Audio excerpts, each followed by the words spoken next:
मैं आशीष गौतम आप सभी को बहुत स्वागत करता हूं अपने चैनल में। तो आज हम मिलते हैं अपनी जो बुक थी प्रेम मंजू सा उसकी अगली कहानी में। अभी तक हमने बहुत सारी कहानियां देखी। अब अगली कहानी जो हम समझेंगे, जिसका रिव्यू करेंगे, उस कहानी का नाम है रानी सारंधा, जो मुंशी प्रेमचंद द्वारा लिखी गई सर्वश्रेष्ठ कहानी है रानी सारंधा। तो स्टार्ट करते हैं अपनी कहानी। ये कहानी बुंदेलखंड के राजा अनिरुद्ध सिंह वीर बुंदेला की है।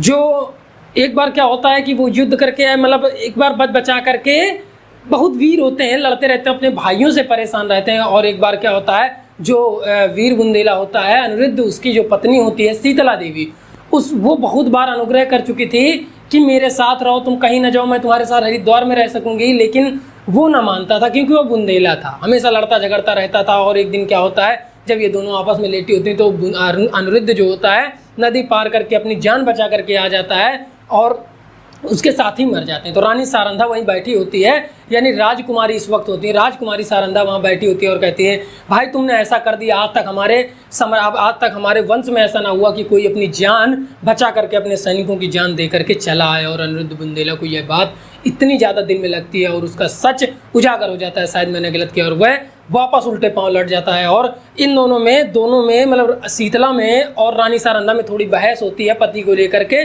और उसके बाद वो वापस चला जाता है और जब 1 साल बाद आता है तो वो कुछ विजय कर लेता है। उसके बाद क्या होता है, इसका विवाह जो रानी सारंधा होती है चंपत राय से करा। चंपत राय बहुत ज़्यादा वीर होता है। जब वीर होता है, ये लड़ता झगड़ता रहता है और जो शाहजहाँ का समय होता है मुगलों को कर नहीं देता है। मुगलों को जब कर नहीं देता है तो क्या करता है, एक दिन जब शाहजहाँ बीमार होता है तो मुराद इसको दिल्ली बुलाता है और इसको संपत्ति दे देता है। कहता है मेरे अधीन रहकर चलो। ये रानी सारंधा को मतलब सहन नहीं होता है, वह दुखी रहती, शिकायत करती है। और अनिरुद्ध बुंदेला चंपत राय फिर से युद्ध करने लग जाता है। और एक बार क्या होता है कि युद्ध के दौरान उसका घोड़ा जो होता है, युद्ध में रानी सारंधा भी शाहजहाँ का जो लड़का होता है मुराद, ये वहाँ से आया करता है, बाहर से पश्चिम की ओर से चल देता है। जब शाहजहाँ की तबीयत खराब होती है तो राज्य छीनने के चक्कर में तो रास्ते में आता है। लेकिन इधर जो होता है, जो बड़ा लड़का होता है शाहजहाँ का, उसकी सेना ज़्यादा होती है। अनिरुद्ध से मदद मांगता है, अनिरुद्ध मदद देता है। लेकिन इस दौरान 700 बुंदेलों की मौत हो जाती है। रानी सारंधा अपनी सेना लेकर स्वयं वहाँ पहुँच जाती हैं और उनकी जान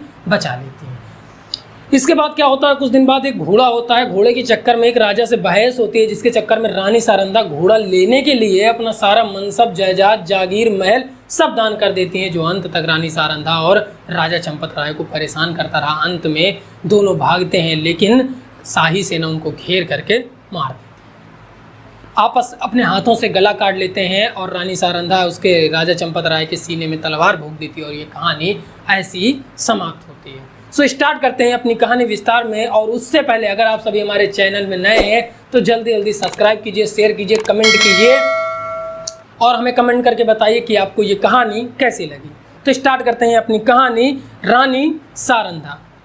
अंधेरी रात में जो नदी थी, धसान नदी, चट्टानों से टकराती हुई बड़ी सुहावनी मालूम होती थी। चट्टानों के पीछे एक पुराना वृक्षों का बड़ा घना जंगल था। उसके पीछे एक दुर्ग बना हुआ था जिसमें तमाम बुंदेला राजा बने, गिरे, उठे। उसके पीछे एक गांव था, गढ़ी। उस गांव में कभी आज तक किसी राजा का पदार्पण न हुआ। वह गांव सुरक्षित था, यह उसका भाग्य था। तमाम मुसलमान सेनाएं आई, बुंदेला उखड़े, बुंदेला आए, मुसलमान उखड़े, और ये काम चलता रहा। इधर जो थे राजा अनिरुद्ध सिंह वीर बुंदेला, बड़ा बाहुबल था उस समय। उससे अपने बाहुबल पर ही भरोसा रहता था, क्योंकि इंसान जो होता था वह बाहुबल का ही भरोसा होता था और कुछ नहीं होता था। वह अपने भाइयों से हमेशा लड़ता रहता था। क्या करे, उसके भाई भी राज्य को लेकर के तमाम चीज़ों में बहस होती रहती थी। अनिरुद्ध बुंदेला जो था, हमेशा उसके पास 50 जीवित घोड़सवार थे। वह उनके दम पर एक छोटा सा दल था, लेकिन जीवित दल था, जिससे वह हमेशा विरोध करता रहता था, कभी सिर नहीं झुकाता था। और जो उसकी बहन थी एक रानी सारंधा, और उसकी शादी हो जाती है शीतला देवी से, लेकिन वो कभी आराम से नहीं बैठा। जो राजा अनिरुद्ध वीर सिंह बुंदेला कभी आराम से न बैठा था, हमेशा भाग दौड़। कितनी ही बार शीतला ने उसके पांव पड़े, अर्पण किया, सब कुछ करके देख लिया, लेकिन जो राजा अनिरुद्ध सिंह था सुकून से नहीं बैठ सका। उसके सुकून से बैठना उसके नसीब में न था और वह लगातार वही मेहनत करता रहता, कहीं यहाँ जाता, कहीं वहाँ जाता और युद्ध में लगा ही रहता।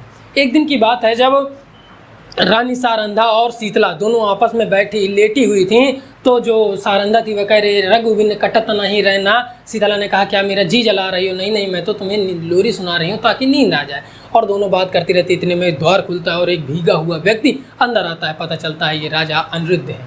राजा अनिरुद्ध है। शीतला उतर करके चारपाई से नीचे बैठ जाती है और कहती है कि शीतला जो सारंधा थी वह अपने भाई से बहुत प्रेम करती थी। कहती थी भैया आप भीगे हुए हैं, क्या बात है? कहता है नदी तैर कर आया हूँ। कहता है अच्छा नदी तैर कर आया हो, बाकी साथ के आदमी कहाँ गए? आपका हथियार कहाँ गए? कहा जब बाकी के आदमी थे उनको वीर गति प्राप्त हुई और तलवार मेरी छिन गई, मैं जान बचा कर भाग आया हूँ। शीतला को, सारंधा को यह बात इतनी बुरी लगती है। कहती है भैया आपने वंश की नाक कटा दी, आज तक ऐसा ना हुआ था कि कोई ऐसा करता। और यह बात जो अनिरुद्ध के दिल में इतनी अधिक लगती है वह तुरंत उल्टे पांव लौट जाता है और नदी तैरता हुआ गेट खोलता जो शीतला थी उसके पीछे पीछे जाती है और एक पहर में गायब हो जाता है, मतलब निकल जाता है। शीतला पीछे पीछे जाती है और चट्टान पर बैठ के रोने लगती है। सारंधा से कहती है तुम्हारा पति होगा तो देखना कलेजे में छिपा लोगी, जाने नहीं दोगी।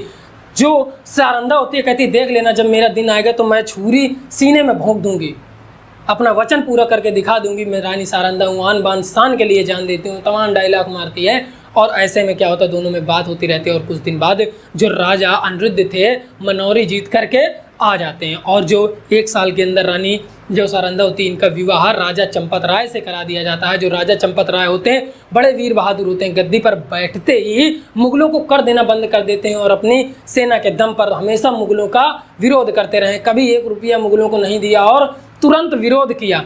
रानी सारंधा को मुंह मांगा मुराद मिला था। वह चाहती थी कि मेरा जो पति हो वह राजकुल हो, यानी राज्य का चलाने वाला राजा हो, और वह इस बात से बेहद खुश थे क्योंकि उसे मुंह मांगी मुराद मिली थी। एक दिन क्या होता है, जो राजा चंपत राय थे ये अपने जो इनके भाई थे पहाड़ सिंह इनको राज्य सौंप करके दिल्ली चले जाते हैं। उस समय शाहजहां इनको बुलाता है, जो शाहजहां का बड़ा लड़का होता है वह इन्हें बुलाता है और इनकी वीरता पर खुश होकर के इन्हें एक मनसब दे देता है, जागीर दे देता है 9 लाख रुपए, जिससे सालाना आमदनी होती है। सारे लोग अब ये खुश हो जाते हैं। अब इन्हें पहली बार था कि लड़ाई झगड़े से आराम मिलता है और सुकून से बैठ करके खाते पीते हैं। पूरा महल राजा रानी जितने थे सब सुकून से सब मस्ती में डूब जाते हैं। लेकिन रानी सारंधा को यह बात हजम न होती थी, उसे यह अच्छा न लगता था, उदास दिन भर बैठी रहती थी।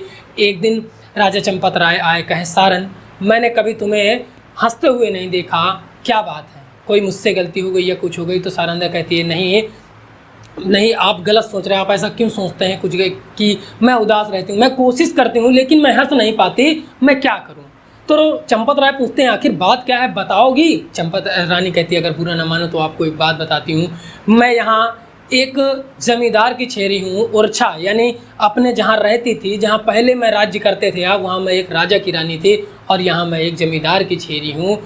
मुझसे यह सहन न होगा कि छेरी होकर भी मैं प्रसन्न रहूं। और राजा चंपत राय की बात यह हृदय में चुभ जाती है। वह रानी सारंधा को तुरंत हृदय से लगा लेते हैं और उनको यह बात हृदय में लगती, तुरंत उठते हैं और अपना राज्यपाट छोड़ करके फिर वही बुंदेलखंड में अपने लोगों के पास पहुंच जाते हैं। जिस प्रकार माँ अपने खोए हुए बच्चे को पाकर बड़ी निहाल यानी खुश प्रसन्न हो जाती, उसी प्रकार बुंदेलखंड के जो निवासी थे राजा चंपत राय को पा करके बेहद खुश हो जाते हैं। राजा चंपत राय को पा करके बेहद खुश हो जाते हैं। अब चंपत राय उसी प्रकार युद्ध करने के लिए तैयार हो जाते हैं और कुछ दिनों तक ये सब चलता रहता है। और जो इधर शाहजहां की जब तबीयत खराब हो जाती है दिल्ली में, तो मुराद और उसका एक उसका साथी होता है, दोनों पश्चिम की ओर से बढ़ आते हैं दिल्ली में शासन करने के लिए। लेकिन इधर शाही सेना थी जिसकी वजह से वो लोग नए बुंदेलखंड होते हुए जा रहे थे, तो इनको रास्ते में सेना की मदद की ज़रूरत पड़ी। उन्होंने गुहार की राजा चंपत राय से कि हमें मदद चाहिए। राजा चंपत राय ने सोचा कि एक बार रानी सारंधा से पूछ ले और वह रानी सारंधा के पास आता है कि रानी सारंधा बताइए हम मदद करें क्या इनकी? तो रानी सारंधा कहते हैं ज़रूर मदद करना होगा, हमारे एक एक सैनिक को पानी की तरह लहू बहाना होगा, तब इतिहास हमें याद रखेगा और तमाम ऐसी बातें होती हैं। कहती हैं हम ज़रूर मदद करेंगे। और जो मुराद की मदद करने के लिए राजा तैयार हो जाते हैं और अपने बच्चे के साथ यानी छत्रसाल जो उनका पुत्र होता है उसके साथ मदद करने के लिए मुराद की चल देते हैं। क्योंकि जो बुंदेलखंड था उसकी एक एक कोने को राजा चंपत राय बड़ा अच्छी तरीके से जानते थे, लेकिन मुराद के लिए यह अनभिज्ञ था। उस साइड शाही सेना थी, इस साइड मुराद थे और इधर से चंपत राय घूम करके आगे से पार कर लेते हैं। लेकिन जो ये था बच्चा छत्रसाल, ये थोड़ा सा रुकता है और नदी के उस पार जाने में 7 घंटे लेट हो जाता है। जब पहुंचता है तो वहाँ सैनिक बुंदेला की लाशें तड़प रही होती हैं। 700 बुंदेल सैनिकों की लाशें तड़प रही होती हैं। कुछ जो जिंदा होते हैं, जब ये पहुंचता है तो इन्हें देख करके वो बड़े प्रसन्न होते हैं और उनके जान में जान आ जाती है। और इधर से अल्लाहू अकबर के नारे लगते हैं और इधर से नारे लगते हैं और दोनों में घमासान युद्ध होता है। कतरी जाती हैं लाशें, गर्दन ऐसे पड़ी रहती हैं। कुछ कहने के बाद बड़ा घमासान युद्ध होता है। अब फिर ये जो राजा मुराद होता है, चंपत राय, ये हारने लगते हैं। इनकी जान में आ जाती है कि पश्चिम की ओर से रानी सारंधा स्वयं सेना लेकर के पहुंच जाती है और उनकी मदद करती है और घमासान युद्ध होता है। और ये जो युद्ध था ये रानी जीत जाती है, यानी मुराद युद्ध जीत जाता है, राजा युद्ध जीत जाता है। रानी का लाखों लाख बार धन्यवाद करता है। और जो शाही सेना का सेनापति था, उसका जो घोड़ा था वह ईरानी था। वह बड़ा शानदार घोड़ा था, एकदम कमाल का घोड़ा था। देख करके राजा का जी ललचा जाता है। कहता है ये घोड़ा मुझे चाहिए, जो मेरे पास लेकर आएगा उसे मैं सोने से नहला दूंगा, जवाहरातों से नहला दूंगा। सब तमाम कोशिश करते हैं, लेकिन जो घोड़ा होता है किसी की पकड़ में नहीं आता, तुरंत लात चलाता है, कहीं कुछ चलाता है। और रानी सारंधा क्या करती है, जाती है और उसे बड़े आराम से पकड़कर ले आती है, उसकी पीठ पर हाथ फेरती है और घोड़ा भी शांति से चला आता है। क्योंकि उन सब के जैसे मोह की, जैसे लालच की बू आ रही हो, घोड़ा इस प्रकार बर्ताव कर रहा था और रानी सारंधा से ऐसा बर्ताव कर रहा था जैसे सदियों से उसका वफादार हो। और जब रानी सारंधा उस घोड़े को अपने घर ले आती हैं तो राजा जो होता है अपने यहाँ चला जाता है और बेहद खुश होता है। रानी सारंधा को फिर से वह बड़ा अच्छा मनसब दे देता, जब इतना सब हो जाता है तो ये सब अच्छे से चलने लग जाता है। अब रानी सारंधा वापस आ जाती हैं, अपने पति चंपत राय से कहती हैं जो बुद्धिमान व्यक्ति होता है वह अवसर पड़ने पर पैर आगे बढ़ाता है और अवसर जब नहीं होता तो पैर पीछे घसीट लेता है। वह हमेशा ऊंचाई की ओर जाता है। ऐसा नहीं कि अवसर है तो पैर आगे बढ़ा लिए, घटने को नहीं पीछे, तो वह मारे जाते हैं और तमाम ज्ञान की बातें होती हैं। एक दिन क्या होता है, जो औरंगजेब होता है ये बेहद ताकतवर, औरंगजेब बेहद बुद्धिमान होता है। तो जो राज्य होता है, जो दिल्ली होती है, आगरा होता है, उस पर शासन औरंगजेब का हो जाता है। और जो मुराद होता है ये सब धीरे धीरे करके ख़त्म हो जाते हैं और शासन औरंगजेब का। औरंगजेब ने जो चंपत राय थे इनकी वीरता पर बेहद प्रसन्न होता है और प्रसन्न होकर इन्हें जमुना, यमुना और मथुरा, ये सारी ज़मीनें, इनको बहुत बड़ी जागीर और 12,000 मनसब दान दे दिया था, यानी इनको इनाम में दिया था। इनकी बहादुरी पे प्रसन्न होकर इनको 12,000 मनसब दिया। ये बेहद खुश थे और फिर से पूरा राज्य मस्ती में डूब जाता है। रानी सारंधा फिर घुटने लगती है। एक दिन क्या होता है, छत्रसाल, उसी जो रानी सारंधा का बड़ा पुत्र और वीर बलवान पुत्र था छत्रसाल, उसी घोड़े पे बैठ करके वह सैर के लिए निकल जाता है। और सैर के लिए जाते जाते एक दिन क्या होता है, सैर के लिए जब निकलता है तो वह जो राजा होता है, जो जीता होता है, जिससे रानी सारंधा काफ़ी घोड़ा नहीं देती हैं, घोड़ा खुद ले आती हैं, उसके द्वार के पास पहुंच जाती है। उसका सेनापति होता है अलीवर्दी। वह क्या करता है कि घोड़ा छत्रसाल से छीन लेता है और लेकर चला जाता है। छत्रसाल रोता हुआ आता है और पूरी बात रानी सारंधा को बताती। रानी सारंधा को दया नहीं आती, गुस्सा करती है, तुझे शर्म नहीं आती, तू बुंदेला है, घोड़ा जाने का मुझे गम नहीं, तुझे दिखा देना चाहिए था कि तू एक बुंदेला है, जीता क्यों है, मर जाना चाहिए तुझे। और तमाम बातें की और तुरंत सेना तैयार की और स्वयं सेना 20 साथियों के साथ और लेकर महल में पहुंच जाती हैं। जब महल में पहुंच जाती हैं तलवारें खिंच जाती हैं, सब पीछे हट जाते हैं। अरे बाप रे, लगता है युद्ध होगा। रानी सारंधा कहती है एक बच्चे से तुमने, एक अबोध बालक से तुमने अपनी नीचता दिखा दी है, दम हो तो मुझसे लेकर दिखाओ। एक घोड़े के लिए तुमने ऐसे किए। तो कहता है आप कुछ भी कर लीजिए, घोड़ा नहीं देंगे हम। रानी सारंधा कहती तो फिर इसका निर्णय मैदान में ही होगा, युद्ध क्षेत्र में होगा। कहता है अरे ऐसी बात नहीं है, इतने एक घोड़े के लिए इतनी बड़ी बात। रानी सारंधा कहती है घोड़ा नहीं है, ये मेरी आन की बात है और घोड़ा ले जा, मैं किसी भी कीमत पर घोड़ा लेने के लिए तैयार हूँ। राजा कहता है इसके लिए आपको बहुत बड़ी कीमत देनी पड़ेगी। रानी सारंधा कहती है कोई भी कीमत हो मुझे मंजूर है। तो वो कहता है आपका पूरा महल लिया जाएगा, मनसबदारी ली जाएगी, सब चीज़ ली जाएगी। रानी सारंधा कहती है सब मंजूर है, ले लो, लेकिन मुझे मेरा घोड़ा दे दो। ये मेरे शान की। और घोड़ा लेकर के वापस आ जाती हैं। सब कुछ खो जाता है। जब सब कुछ हो जाता है, रानी सारंधा ने आज अपनी शान के लिए सब कुछ दान कर दिया था, आन बान शान के लिए सब बेकार कर दिया था। और यह जो दान कर दिया था, मतलब जो दे दिया था अपनी शान के लिए, राजा चंपत राय को कभी सुकून से बैठना नसीब न हुआ। अंत में उन्हें अपनी जान भी गंवानी पड़ी थी इसी वजह से। जब चंपत राय वहाँ से वापस आते हैं, राज्य करके राज्य से अपने वापस आते हैं, तो उन्हें मनसब और ये सब जाने का बड़ा दुख था कि सब कुछ चला गया है। लेकिन क्या करते, उन्होंने रानी सारंधा से एक बार भी इस पर बात नहीं की कि ये क्यों गया, क्या किया, क्योंकि वो रानी सारंधा के विचार को, मतलब भावनाओं को, उसके व्यक्तित्व को अच्छी तरह से जानते थे। और कुछ दिन क्या होता है, जो राजा इधर जब सब कुछ चला जाता है, चंपत राय आराम से रहने लगते हैं। जो राजा था जिसको कटु वचन रानी सारंधा ने बोला था, वह अब बदला लेने के लिए राजा चंपत राय को ढूंढ रहा था। उसने क्या किया, राजा चंपत राय को मारने का आदेश दे दिया कि इसको मार दिया जाए।